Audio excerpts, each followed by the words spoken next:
ಶಿಕ್ಷಣ ಸಚಿವರು ರಾಜೀನಾಮೆ ಕೊಟ್ಟ ನಂತರ ಇವರು ಎಲ್ಲರೂ ಸಹ ಒಂದು ಭಯ ಹುಟ್ಟಿದೆ. ಯಾವುದಾದ್ರೂ ವಿಚಾರದಲ್ಲಿ ನೀವು ಹೋರಾಟ ಮಾಡಬೇಕು ಅನ್ನೋದು ಬಂದಾಗ ಧೈರ್ಯ ಇರಬೇಕು. FIR ಆದಾಗ ಅದನ್ನು ಸ್ವೀಕಾರ ಮಾಡಿ ಕೋರ್ಟಲ್ಲೂ ಸಹ ಆ ಕೋರ್ಟಲ್ಲಿ ವಾದ ವಿವಾದಗಳು ಮಾಡಲಿಕ್ಕೆ ತಯಾರಾಗಬೇಕು. ಅರ್ಧಂಬರ್ಧ ಮಾಡೋಕ್ಕೆ ಹೋದಾಗ ಇದೇ ಆಗೋದು. ಅವ್ರಿಗೆ ಅವರ ಸಿದ್ಧಾಂತದ ಮೇಲೆ ನಂಬಿಕೆ ಇದ್ದರೆ FIR ಆದ್ರೂ ತೊಂದರೆ ಇಲ್ಲ, ನಾವು ಹೋರಾಟ ಮಾಡ್ತೀವಿ ಅಂತ ಹೇಳಬೇಕು.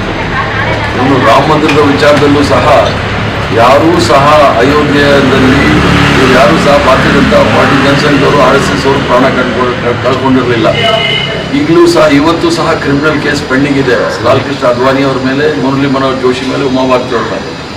ಆ ಥರ ಇವ್ರಿಗೇನಾದರೂ ಧೈರ್ಯ ಇದ್ದರೆ ಪೊಲೀಸ್ ಅವರು ಏನು FIR ಮಾಡಿದ್ದಾರೆ ಅದನ್ನು ಧೈರ್ಯವಾಗಿ ನ್ಯಾಯಾಲಯದಲ್ಲಿ ಎದುರಿಸಬೇಕೇ ವಿನಃ ಈ ಥರ ಜನಗಳು ಸೇರಿಸ್ಕೊಂಡು ಕೂಗಾಡಕ್ಕೆ ಇದೇನು ಆಫ್ರಿಕನ್ ಕಂಟ್ರಿ ಅಲ್ಲ ಅಥವಾ ನಾರ್ತ್ ಕೊರಿಯಾ ಅಲ್ಲ. ಅದೇ ಅವ್ರಿಗೆ ಮುಸ್ಲಿಮು, ಪಾಕಿಸ್ತಾನ, ಮಚಲಿ, ಮಲಯಾಳಂ, ಮೊಘಲ್ ಸುಲ್ತಾನ್ ಅದು ಬಿಟ್ಟರೆ ಬೇರೆ ಏನು ಅದು ರಾಜ್ಯದ ಬಗ್ಗೆ, ದೇಶದ ಬಗ್ಗೆ ಗೊತ್ತೇ ಇಲ್ಲ.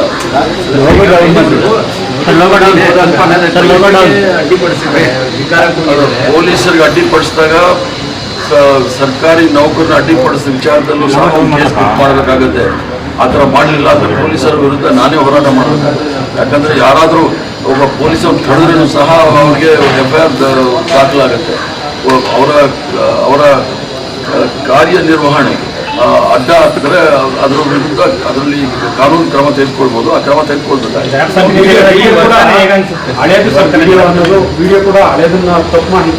ಅಲ್ಲ, ಅವ್ರು ಜೀವನ ಪೂರ್ತಿ ಮಾಡೋದೇ ಸುಳ್ಳಿನ ಫ್ಯಾಕ್ಟ್ರಿ ಇಟ್ಕೊಂಡಿರೋ ಜನ.